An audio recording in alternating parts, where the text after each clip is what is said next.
This story is about the Servant Girl Annihilator, a mysterious killer who terrorized Austin, Texas in the 1880s.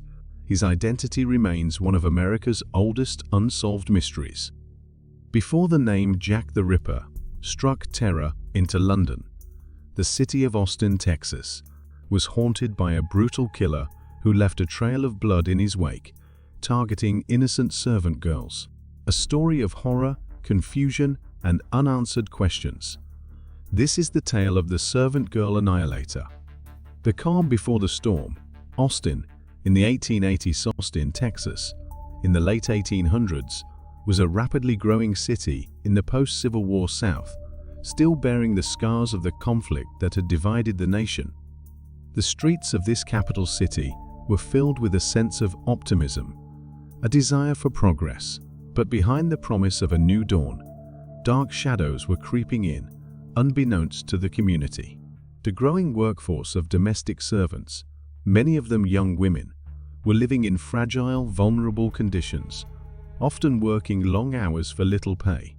It was in this very world of secrecy and vulnerability that the Servant Girl Annihilator would make his first move, a killer whose presence would be felt by every home in the city. The first victims, the attack on Molly Smythe on the night of December 30, 1884. Molly Smith, a 25-year-old black servant, was found brutally murdered in Austin, Texas. She had been attacked with an axe, stabbed multiple times, and her lifeless body was left outside in the snow. This heinous crime marked the beginning of a series of brutal attacks that would terrorize the city for the next year. The killer, dubbed the Servant Girl Annihilator by local writer O. Henry, targeted young black women who worked as domestic servants, using axes or sharp objects to inflict fatal wounds. The murders were characterized by their gruesome nature and the killer's audacity to strike during the night, often dragging victims from their beds and leaving them in yards or alleys. Despite numerous investigations and the involvement of Pinkerton detectives, the identity of the killer remained elusive.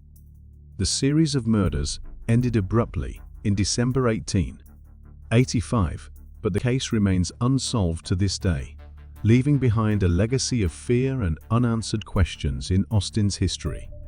The pattern emerges: a series of gruesome murders. The Servant Girl Annihilator's reign of terror continued unabated, casting a long shadow over Austin in 1885. The killer's methodical brutality escalated with each attack, leaving the city gripped by fear and uncertainty.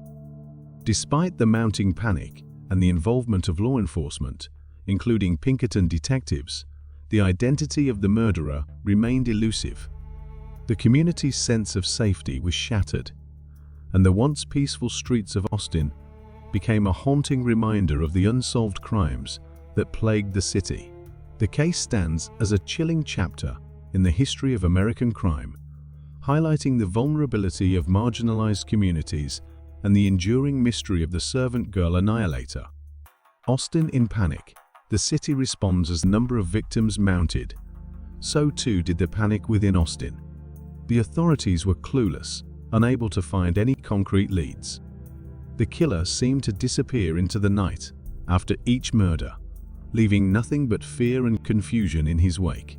The local press, eager to sensationalize the story, dubbed the murderer the Servant Girl Annihilator. But despite the attention and growing hysteria, the killer remained elusive. Townspeople armed themselves, and families of servants became more cautious, locking their doors at night and even changing their routines. Yet no matter how hard they tried, the killer's identity remained a mystery, and the fear continued to grow. The city, once a peaceful southern town, was now in the grip of fear, unsure who would be next.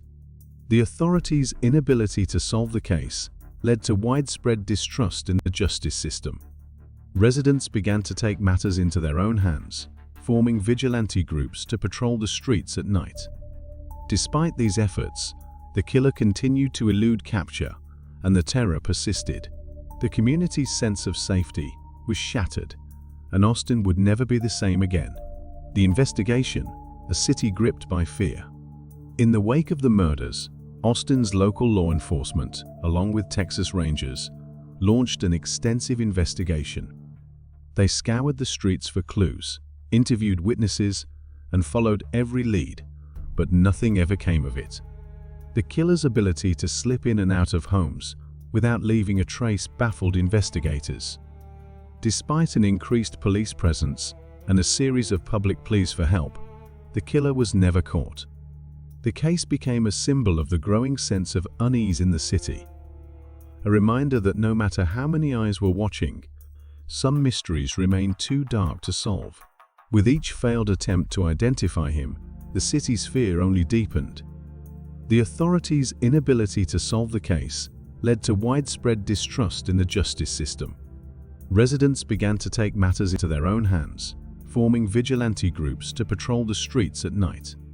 Despite these efforts, the killer continued to elude capture, and the terror persisted. The community's sense of safety was shattered, and Austin would never be the same again. The final victim and the end of the killing spree. By 1885, the Servant Girl Annihilator's reign of terror had reached its peak. He had killed at least 8 women and left countless others in fear. But then, as quickly as the murders had begun, they stopped. The killer vanished without a trace, as if he had never been there. Some believed that the killer was caught and imprisoned for another crime.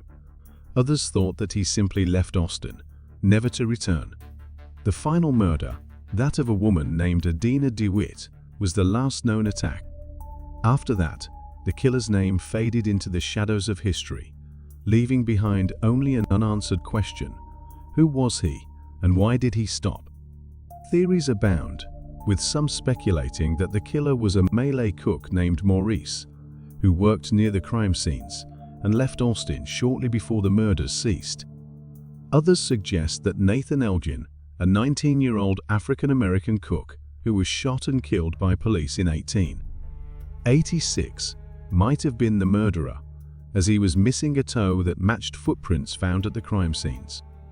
However, no conclusive evidence has ever linked either of these men to the murders, and the case remains one of the oldest unsolved serial killer mysteries in U.S. history. The lingering mystery, the killer's identity and motive. The Servant Girl Annihilator's sudden disappearance has fueled numerous theories about his identity and motivations. One such theory posits that the killer was a Malay cook named Maurice, who worked at the Pearl House Hotel in Austin. According to this theory, Maurice left Austin in January 1886 and traveled to London, where the infamous Jack the Ripper murders began shortly thereafter. An acquaintance of Maurice reportedly met him in London and claimed that Maurice had sworn to kill every Whitechapel woman until he found the one who had robbed him. This connection has led some to speculate that Maurice may have been both the Servant Girl Annihilator and Jack the Ripper. Another theory suggests that the killer was Nathan Elgin, a 19-year-old African-American cook who worked near the crime scenes. Elgin was missing his little toe, which was similar to a footprint believed to have been left by the killer. He was shot and killed by police in February 1886, shortly after the last known murder, leading some to believe he may have been the murderer. Despite these theories, no conclusive evidence has ever been found to definitively identify the Servant Girl Annihilator. The case remains one of the oldest unsolved serial killer mysteries in U.S. history, and the killer's true identity continues to elude investigators. Theories about his identity and motivations have persisted over the years, but the lack of concrete evidence means that the question remains unanswered. Despite the best efforts of law enforcement and the town's desperate hope for justice, the Servant Girl Annihilator was never caught, and the mysteries surrounding his identity and motives remain unresolved. Were the victims merely pawns in a larger, darker game, or was there something uniquely evil about the killer's actions? The case continues to haunt Austin, a city forever scarred by the terror of one man whose identity will never be known.